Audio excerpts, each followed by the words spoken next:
Hey guys, I'm Dan Levinson, author of the Psionic Earth series, which includes Fires of Man and the recently released Shadows Collide. Now, I know a lot of avid readers out there are also aspiring writers, whether it's something you want to do professionally or just for fun. And so I'm going to talk about something today that I'm sure a lot of you have had experience with, and that's writer's block. Now, when I was a kid, all I wanted to be was a novelist. Not a writer, but specifically a novelist. I wanted to write books, fantasy books, epic, long, sprawling books. And so, all through my childhood and young adulthood, I used to try to write these really long stories. And I would always get to maybe about the 50-page mark, sometimes closer to 100, before I would just run out of steam. And I would think to myself, man, how am I supposed to do this? How does anybody do this? So when I went to college, I actually ended up as a drama major, and I kind of gave up my dream of writing for a little while. And it wasn't until I graduated that I decided I want to do this again. And I actually ended up writing screenplays for a while, which are much, much shorter, self-contained, and I found a lot less daunting to deal with. But it wasn't until I studied with Jake Kruger, who is a screenwriting teacher, but has a lot of principles in his school of thought that could be applied to any type of writing, that I was ready to approach a novel again. And I'll tell you why. Here's a few things that he taught me. First off, set a manageable goal. So I want you to think right now of what you think you could accomplish on any given day as a writer, whether it's in pages or in time or what have you, whatever you think is appropriate for you. And when you've thought of that number, then you got to cut it in half.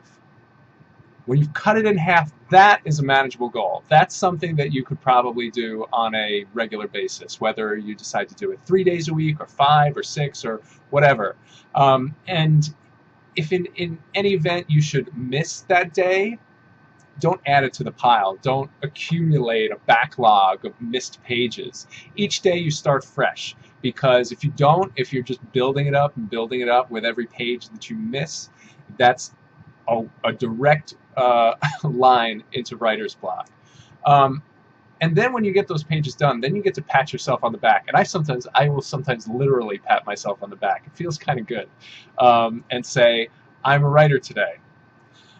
Another thing that people find difficult is when you have some kind of specific moment that you're writing toward, and you know you're so excited about that, but you don't know how to get from point A to point B. Your character is at point A, you want to get them to point B, and you find yourself at a loss to explain, well, what happens in between.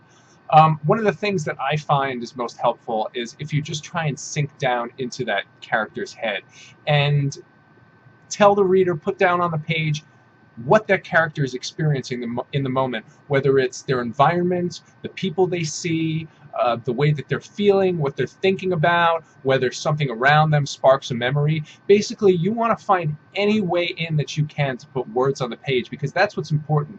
What really breaks through writer's block the most is building momentum.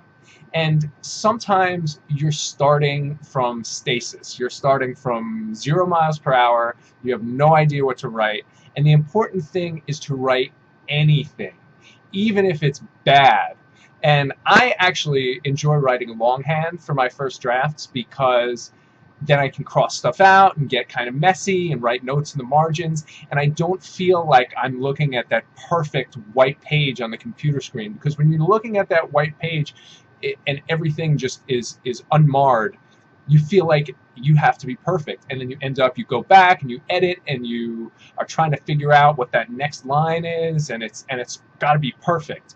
But and if that's not the case for you, then more power to you. But ultimately, the thing to remember is that, especially when you're working on a first draft, what you just have to do is put words on the page, because you can always go back and take them out later. So as long as you can start to build some momentum, even if the material is not material you want to keep, you should put it on the page anyway, because that will start to build that momentum, and then you're going to start to feel some inspiration. Then it's going to spark some kind of thought that you didn't even anticipate, and you'll end up with 1 page or 2 pages, something that's going to lead you into the next moment that you've been trying to get to. And then the last thing that I find is so common with writer's block is just fear. Um, we have so many high expectations, and this is not just about, you know, that in the moment line by line sort of fear, but this is the grander fear of, where is this going? What am I doing? Is this story even worth anything? Because one day you'll sit down and you'll pump out a bunch of pages and you'll feel really, really good about yourself. And then the next day you'll look back at those pages and you'll say to yourself, oh my God, this is terrible. What was I doing? What was I thinking this entire time? And so it's really easy for that fear to stymie the creative process completely. And that is when, you know, you see in movies these writers who've been working on their next great novel for 5 years and they actually haven't written a single page. That's the kind of fear I'm talking about. Ultimately, the only person you really have to please is yourself. And if you're writing something that's true to you, that's true to what you love, what you want to read as a reader, then there's going to be an audience out there for it. And because you're an audience, you know, and if it's pleasing you, I mean, you've read all kinds of books. And so as long as you can do that, as long as you can write from your heart and make yourself happy, you're going to be able to make other people happy too. And so you don't have to worry about it. And worst case scenario, if it doesn't work out, if you have to move on to another piece, because believe me, I have the first book that I wrote. It's a file on my computer, never got published, never did anything with it, and that might happen. But that's okay, because it's all experience. It's all going to take you further and further along in the writing process. So that's about all I have to say about writer's block, and I hope you guys have found this helpful, and take care.